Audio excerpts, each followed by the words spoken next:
Hi, I'm Michelle. I'm 55 years old, and I'm in nonprofit leadership. Hello, I'm Sadiqa. I'm 48 years old, and I'm a comedian. Hi, my name is Jessie. I'm 54 years old, and I'm a musician and a sound healer.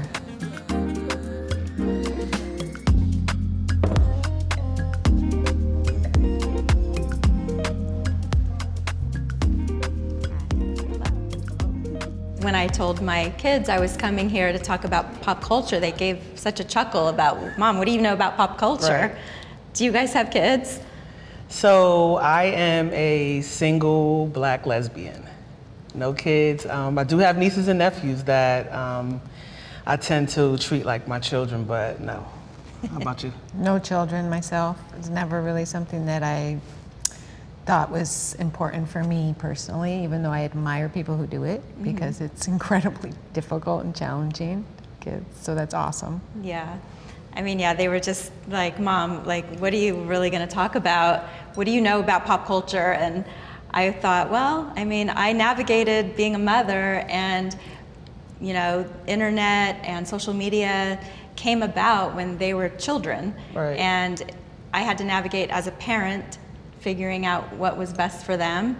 And I had to learn it myself so that I could monitor them. Wow. So let me ask you this, like, as far as when you were coming up and there was no internet or social media, like, what type of changes have you seen with your children in reference to, like, I mean, social seriously, media? life was so much easier without it, don't you Does think? seem Without like it? Without it, Yeah. it's just simpler, not easier, simpler. So, you know, come on, when we were growing up, Yeah, there's no You way know. I would have survived if there had been people Absolutely going around not. taking video and putting it out on. right? Like you yeah. know, it's like you can't be present anymore. Right. You're always worried about, is someone taking a video of me? Is this going to be on social media? Yeah, You just don't get to absolutely. be present and enjoy the moment. And I feel bad for I the agree. next generation and even us now. Yeah. The same thing. Yeah, when we were younger. Like, when I was coming up, we went outside. Yeah. Right. And, like, Yeah. our parents, they kind of told us, go outside and play. So even if you didn't want to go outside, you were forced to go outside and kind of deal with the world, right? Learn how to navigate through the world, go meet new friends, travel from block to block or neighborhood to neighborhood. You know, you had to do things like that. And I think today with social media, they do all that navigating just like online. Behind closed How doors do in you their learn? bedroom. You know, you don't even have to go outside to play anymore, and you feel like you have a room full of friends because maybe you're a gamer and you're playing games with your friends, but you're in your own room with the door closed with nobody there. I mean, gone are the days where we would go into the neighborhood and knock on someone's door and say, can you come out and play? Yeah. They don't do that anymore. Toss the football or play tag. Yep. Very true. Absolutely, yeah. Yeah, I And miss it's sad. I those. remember when I moved my daughter into her college dorm, and the rules were they had to keep their doors closed. And I thought, that is so sad, because for security, they didn't want these students' doors open in the dorm. So that- and I'm like, when I was in college, that's how we met people. You would walk by in the hallway, the door's open, and you're like, hey, what you doing? Exactly. It's Same so here. different. I mean, that's how you knew, like, whose room to hang out in, because the doors were open. You know, where's that music coming from? Who's, like, getting together? I mean, I think that we were more sociable 20 years ago. Even though it's called social media, it's more of introvert media. Absolutely. If that makes Yeah. sense. Yeah, no, for sure. Absolutely. It's isolating. And I remember when social media first started, there was a platform, and I don't remember what it was called, where it was kind of city-based, and kids would go on and talk about other kids on this platform. And it was anonymous, so nobody knew who was saying the mean things to each other. And that was my first experience as a mother, having to navigate that with my children. Wow. And it didn't last very long. I think luckily it got pretty nixed, but it grew. that was scary. It grew, so other things grew out of it. Yeah, other things grew out of it. Things that the generation of kids now are exposed to. I mean, you know, like, we were not exposed to the things that children are Right. exposed to Absolutely. right now. And as a parent, it's our job to make sure that our kids are safe. Yeah. And we really want them to have a normal childhood like we did, you know? And it's hard now. It's really hard. So do you think it's abnormal? Because I heard you say a normal childhood. So it's like, is this like abnormal? I mean, so with social media Yeah. now, it's not that it's abnormal. I mean, it's today's norm, but what's abnormal about it is because my experience is to not be so exposed to everything. so many things, Yeah. and to figure out for yourself what you want to become interested in. And I think because of social media, kids today just feel like they need to keep up with everyone. Yeah. And there's so much. I mean, even just watching shows on TV, like there's the regular networks, there's streaming networks. I don't even know what they're all called. Yeah. Everything's just thrown at you, and you don't know like what's cool to watch. Like, you know, kids struggle with wanting to fit in and wanting to be cool. Yeah. I feel like there's just so much for not even kids. I mean, people. People, right. People in general. I mean, I don't understand every platform that's out there and all the technology that's out there. In fact, I just had an instance where I was planning a party and the DJ wanted me to send music that I wanted at the party, and he asked me to send it on some like music platform that I didn't even know how to use. And so I had to ask my kids, can you help me with this? Yeah. I mean, I have to help my mom with like everything now because she's used to getting on the phone and calling. And I'm like, if you would do it online, you get it done now.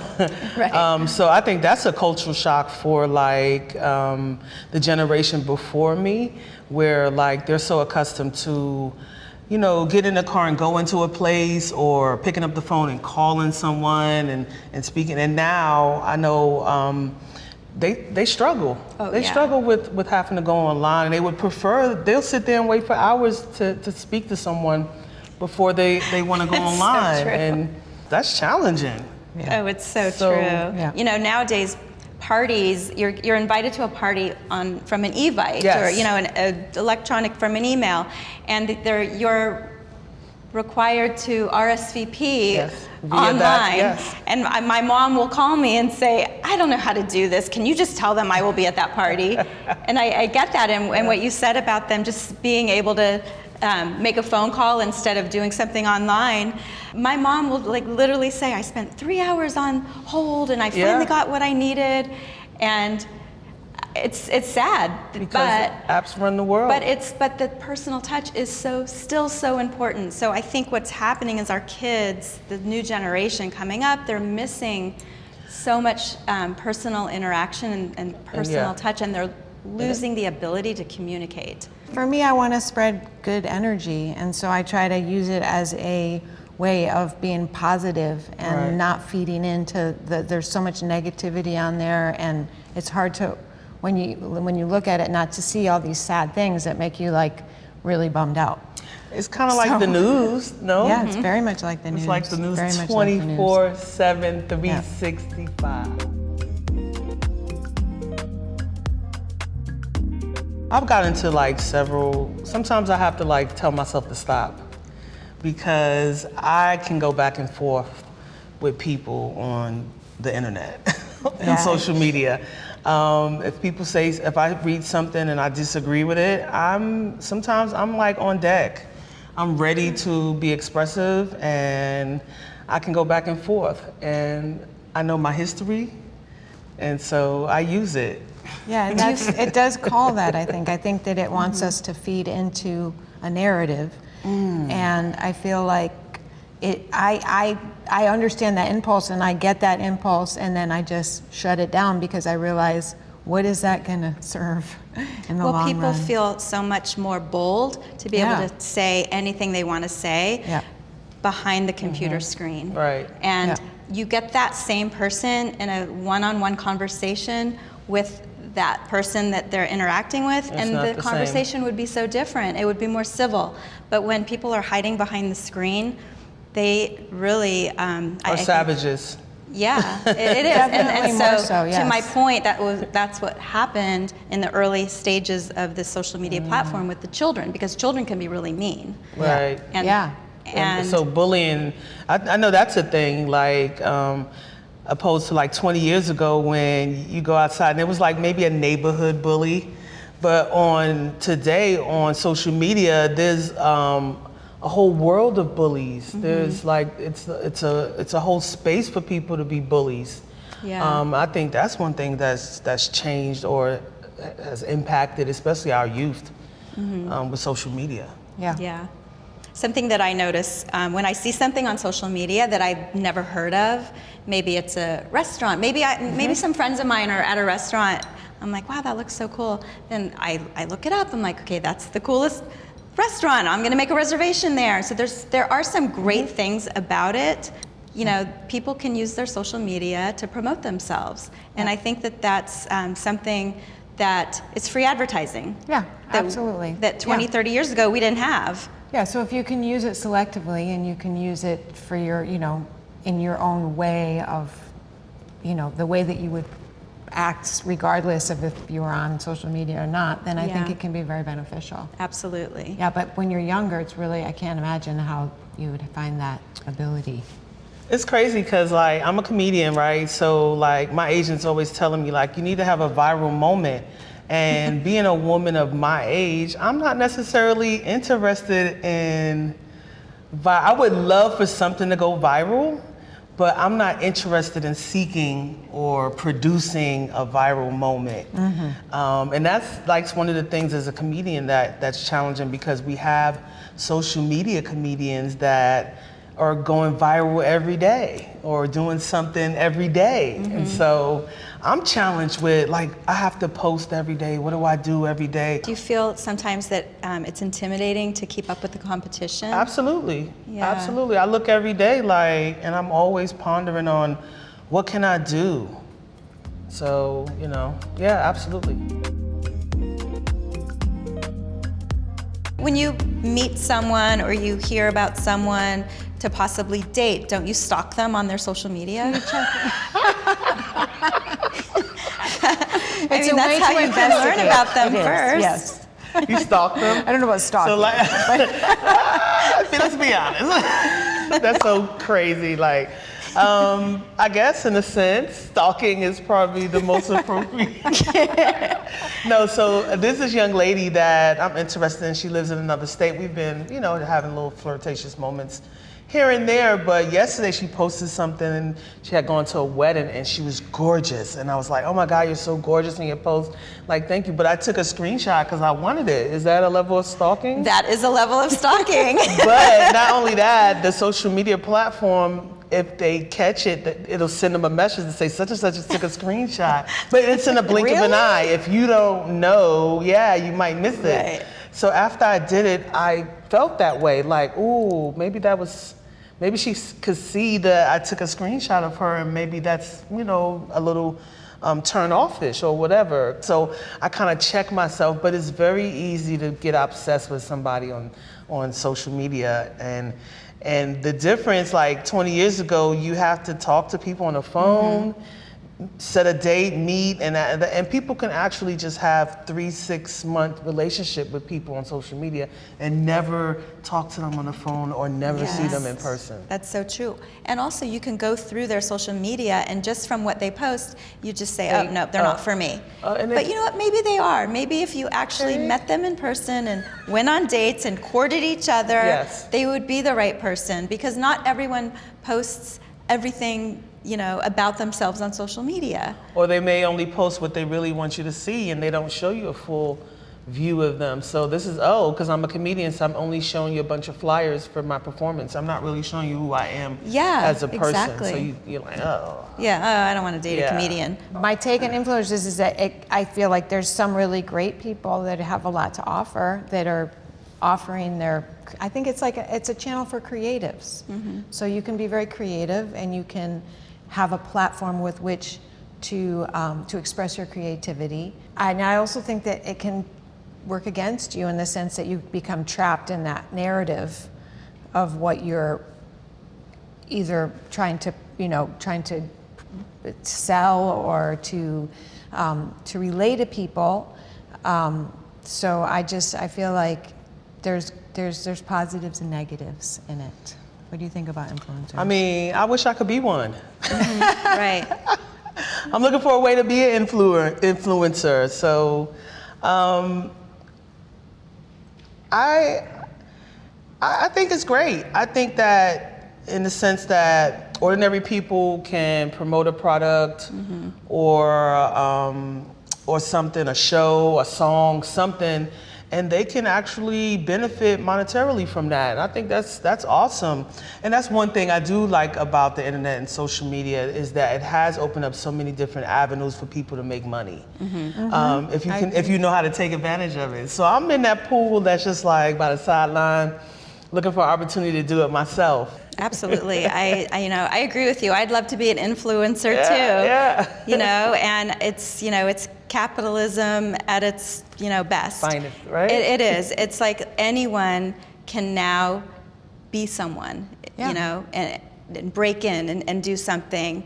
And there are really interesting people out there that have so much to offer, so much information, so much life experience that, normally back in our day, we would never be able to learn from regular people. And well, it would take so much longer for that information to get to you, right? Or you have to be on a certain, I think, financial level to be able to get commercials and da-da-da-da-da, so. Yeah, and there can be a lot of education that people can offer. We can share information that maybe isn't, this typical concepts or ideas like minimalism and stuff that's, that is kind of the opposite of, I think, a lot of what social media pushes. But then there's the backlash with the selling stuff to being well, you don't need all that stuff. I mean, I love the also toothpaste that changes your teeth, the purple toothpaste, that's great. I love a free tube of that. Yeah, seriously. No, I think influencers has actually done a service to society. There's pros and cons, but I think that in terms of diversity in our country and in our world, people can learn from each other. Yeah, I think it does foster a sense of, oh, it's not just me. There's other people out there that are experiencing this or that are, that have these issues or lifestyles.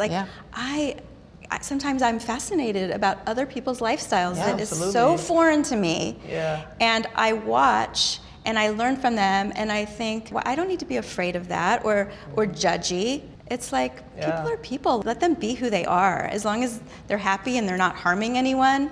Yeah. And I think it's just a really good lesson that people can learn from. But let me ask you this, you think that the influencers have removed the gatekeepers? Because I think without social media, we have more gatekeepers, people that you had to go through, or people that kind of stood at the gate. But now people just get on and are like, I really don't need to go down that route because I can do it myself here. Yeah. So what do you think about that? Gatekeepers as far as, explain that to me a little more. I just mean, I'm an entertainer, so. You have to go through all the steps to get there and really. Or sometimes even the people. You have to go through not only the steps, because I think the steps comes with that journey, right? But sometimes it can be those people that are can put up roadblocks for certain people or, only let in their hand-picked people into certain things so that their career can progress. Yeah, no, it definitely levels the playing field. Yeah, I mean, I don't, I know that there's the algorithm and all that stuff, so I'm not sure how that plays into it, but. Yeah, the algorithm is really interesting too, because there'll be times when I will post something on my social media, maybe just a picture of my husband and I, and it'll, I guess, get into the algorithm and a lot of people will see it and comment or like or whatever they do. And then maybe if I happen to possibly say something borderline political, maybe it won't get into the algorithm. And I think, are people really not commenting on my stuff or are they not seeing it? Because there is definitely some you know, a lot Some of people feel like managing of that. there's censorship, you know. There is. There's a lot of censorship in social media that I have read about, and that's again something that is not good about social media. Yes. Yeah, because they used to like if you post something, it used to be on social media that you post something recently, that's what people would see. Now it's based on your algorithm, so it's based on what you like, what they assume you like, or what your Yeah. interests are. That's what you see, and so you may never see your friends' stuff because it's all based on like what facial stuff you use, or if you're interested in getting a massage or something like that. It's like Yeah. the internet knows.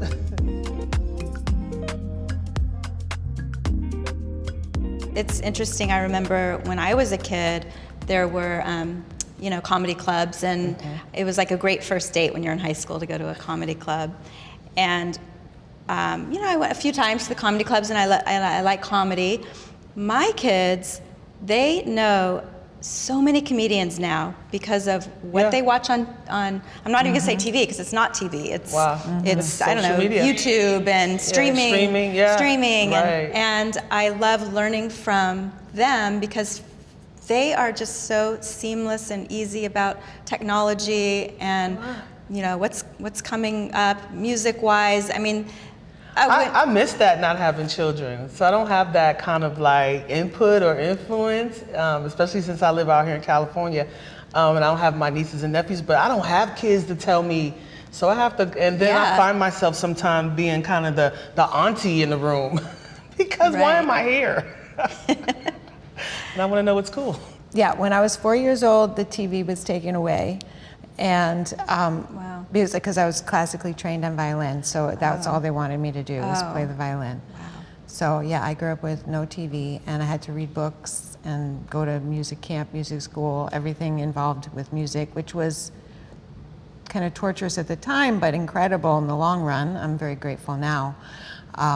But I wasn't barraged, and plus I grew up in the country. There was 3 channels, and now there's like 1,000? 1,000. There's an infinity of channels, unlimited. So it's easy for me to not participate. I don't even have cable. I haven't really, I have cable if I'm around people if I've lived with people who've had cable, but me, myself, I've never had cable. Like you, I'm out of the loop when it comes to, I know that. I do see some shows, but generally speaking, I don't see much of the current events.